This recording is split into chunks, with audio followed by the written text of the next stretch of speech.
Hi, welcome to Yoga with Lynn and Leo, and this is day 6 of 19 days of yoga. You're going to need your platform made of 4 foam pads. If you're working in the modified poses, you'll also need a chair, a bolster and 2 bricks. Lynn in the white is working in the classic poses. Leo in the coloured top behind is working in the modified actions. Start out either prone on the floor like Lynn or on your hands and knees. Come into Adho Svanasana, dog head down. Press with the hands into the floor. Press back with your thighs. So you can come forwards a little to get that movement in the dorsal spine. You can see Leo's moving forwards and back to get that movement in, or just take the head up if you've got good movement in your dorsal spine. Press back with the fronts of the thighs. Make sure that your heels are not swinging in. Let the head and neck completely release. Now look forwards and either step or jump the feet into Uttanasana, forward bending action. Here Lynn has got her feet together and she will be coming into the full Uttanasana action, extending the front of the body down the fronts of the thighs, taking the hands back by the feet. If you have tighter hamstrings, then take the feet wider and place the hands onto a couple of bricks. It might be a little while that you work in this way in this pose until your hamstrings become longer. So we're coming out of the pose now. If you're using your bricks, put them away. Step or jump the feet back into Adho Svanasana, dog head down. Once again, look forwards and see, can you get that movement in the shoulder joint, in the armpit region, in the dorsal spine by moving forwards and backwards in this action. Or see if you can take the head towards the floor, opening out in the armpits and the shoulders if you have more experience. Now we're going to look forwards and step or jump the feet back into Uttanasana, forward folding action. So again, Lynn is taking the hands down by the side. Leo has her hands onto bricks. You can always lower the level of these bricks if your hamstrings are getting a little more flexible by this stage. Look forwards, move the bricks out of the way if you're using them, and come into Tadasana, mountain pose, with the inner edges of the feet together, weight back into the heels. Stretch down with the fingertips. Come into the center of your mat for the lateral poses. Stand in Tadasana, take the weight back into the heels, extend down with the fingertips, lift out of the pelvis, lift your breastbone, bring the hands to the center and step or jump the feet wide. Turn your left foot in 15 degrees, the whole of the right leg and foot out completely, and come into Trikonasana, triangle pose. If you're working in the modified actions, keep the gaze of the eyes forwards. Hold on to your shin or your ankle, but keep the chest facing directly forwards. Don't let the chest collapse towards the floor. Press into the outer edge of your left foot to come up, and now turn your right foot in slightly, the whole of your left leg and foot out completely, and come to Trikonasana, triangle pose on the other side. Press firmly into the outer edge of your back foot. Draw up all 4 corners of your kneecap on the left side. Stretch strongly into the fingers of your right hand to help to open out in the chest. Come up, turn the feet to face forwards, and step or jump back into Tadasana. Lengthen the toes forwards, lift through the fronts of the legs, and lengthen the tailbone towards the floor. Now we're going to come into Parsvottanasana, a forward extension. Step or jump the feet wide. Place the hands onto the hips. Turn the back foot in deeply. It has come in at a stronger angle now because you need to turn the pelvis towards the narrow end of your mat. Have the outer hips in line with one another and hinge forwards at the hips. You can see that Leo in the modified actions is taking her hands onto the bricks.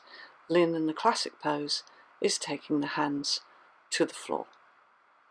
This in itself is a slight modification of the classic action, where the hands are held behind the back. If you can extend the front of the body down the frontal thigh, then as you see Lynn in the white is doing, you can work in this way. Otherwise, keep your hands onto bricks. If the bricks are too low, take the hands onto the seat of a chair. Come up, place the hands onto the hips, turn the feet to face forwards. If you're using bricks, move them to the left side. Turn your right foot deeply in, the whole of the left leg and foot out, and turn the pelvis so that it faces the narrow end of the mat. Hinge forwards, taking the hands down either to the bricks or to the floor.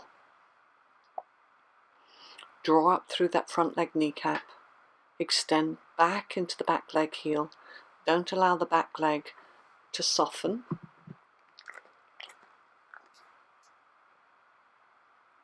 If you're working in the classic action, take the head down.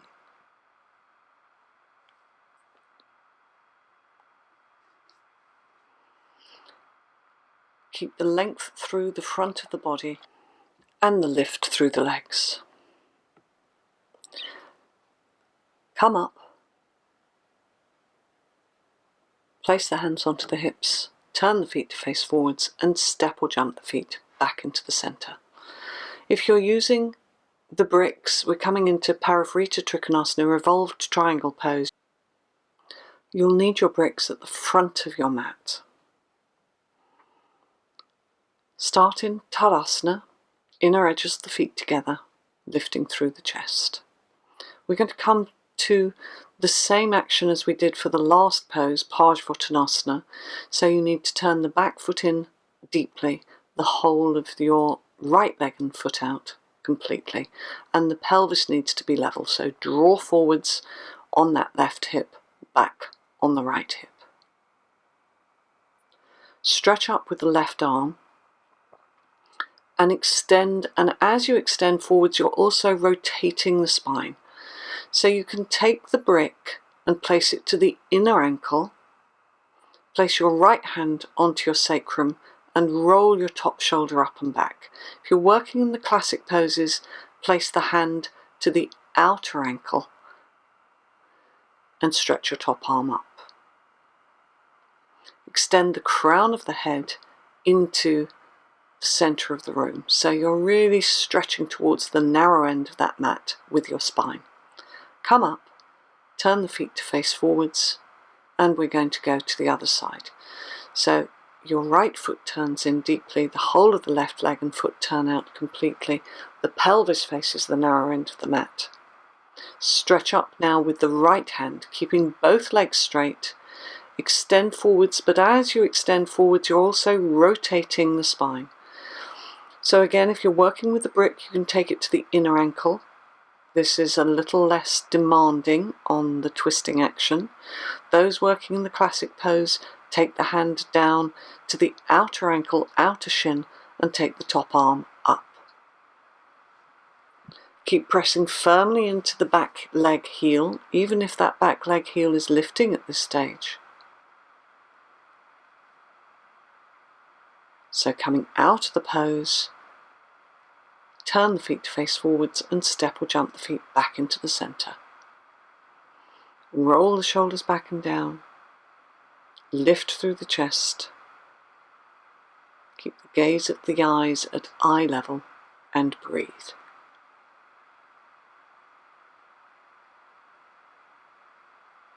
Just recover now.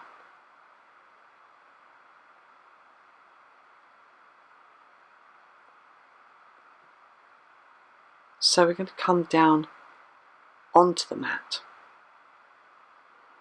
We're coming into a Parsva Dandasana action, so that you can see here Leo is sitting on the front end of her bolster. You can sit on a couple of foam pads, that's fine if you don't have a bolster. Lynn is sitting onto nothing, but you need to be able to get a good lift if you do this. Stretch up with the left hand and take it to the outside of your right thigh, taking your right hand behind you. So again, we're twisting the spine from the base here. So you need to have a good lift before you get this rotational action. If you're sitting on the bolster or a couple of foam pads, place the hand onto some support. Leo is using the bolster here. You can use a couple of foam pads if you don't have a bolster. So keep the lift through the chest, the extension through the spine. Come back to the center, re-establish your Dandasana, and now take the right hand to the outside of the left thigh. Take the left hand behind you. Move the abdomen back, extend the crown of the head towards the ceiling, and keep the feet level. Just have a quick glance at your feet to make sure that one leg has not got shorter than the other. Press down with your thighs. Lift up with your chest.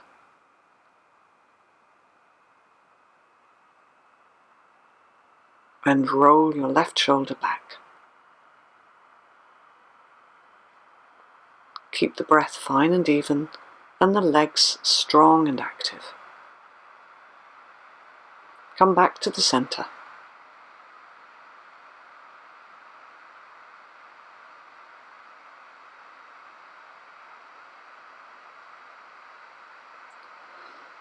We're coming for Halasana now. So you can use your support. You can see that Lynn and Leo have got their support already made up. We wouldn't expect you to have a second mat, so you would place your 4 foam pads onto your mat and flip the mat over and place a launch pad in place. Roll yourself onto either the chair or to the floor. So take the tips of the toes to your support. Place your hands into your back to support your back. Move your elbows in, pressing down with your upper arms. If this is a difficult action for you, this Halasana action, we have a series 5 days to improve your Halasana, and we also have a tutorial if you find it difficult to lift up into this pose. So do check out our backlist of videos. Hip the thighs away from the face. Keep the back of the neck long. Don't move your head from side to side, but keep the gaze of the eyes in towards your chest. Keep the legs strong and active.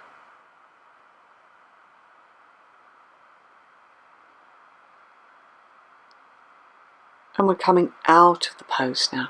So bend your legs and carefully supporting your back, roll down. Take your launch pad. You can place that underneath the head so that the head is slightly raised.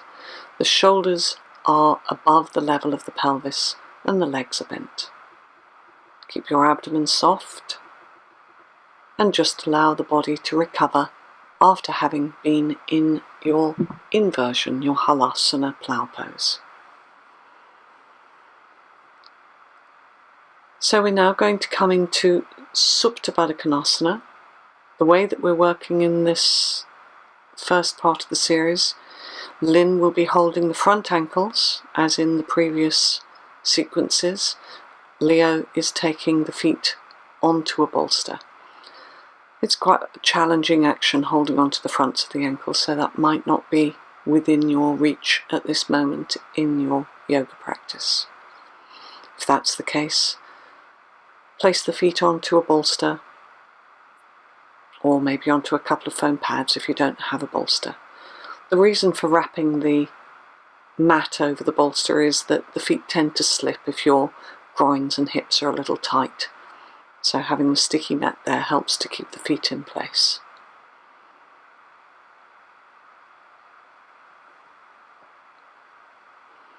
Allow the breath to flow, fine inhalation, fine exhalation through the nostrils. Press the soles of the feet together.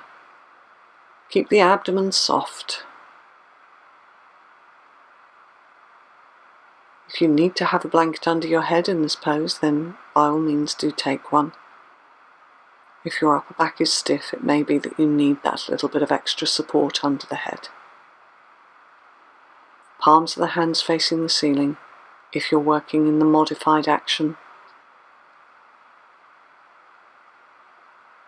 Holding the fronts of the ankles firmly if you're working in the classic version.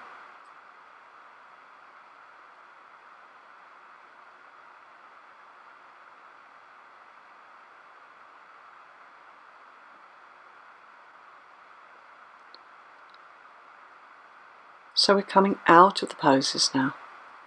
Bring the knees together and either stretch the legs out if you're working in the classic version of Savasana, corpse pose, so that you're just lying flat to your mat, or if you're working with a bolster underneath the knees, then rearrange your bolster, place it under your knees. You can have a blanket for underneath your head if you need it. You need to be relaxed in this pose. So whatever supports you need, then you need to take them.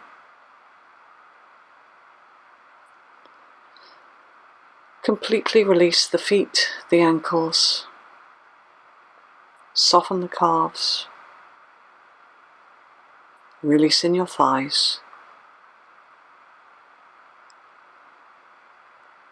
Relax the abdomen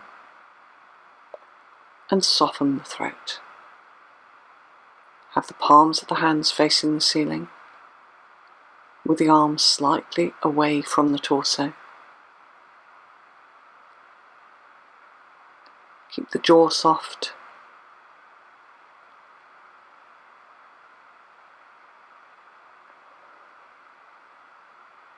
Let the facial features soften and release.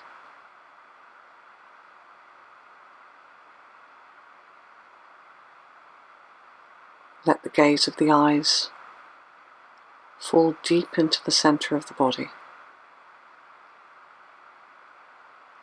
And observe your breathing pattern.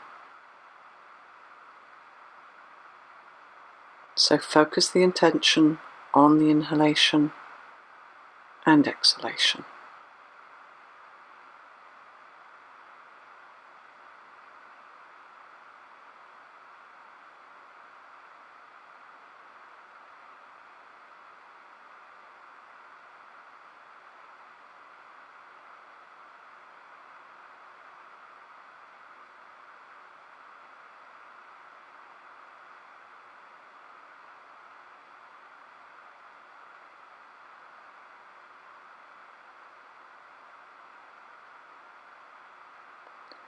You can stay in this pose longer if you wish to. We're coming out now. So if you're coming out, bend your knees and carefully roll to the right side. Lift yourselves into a seated position, coming to Sukhasana, simple cross legs. Thank you for joining us today on day 6 of 19 days of yoga, and we hope to see you again soon. Namaste.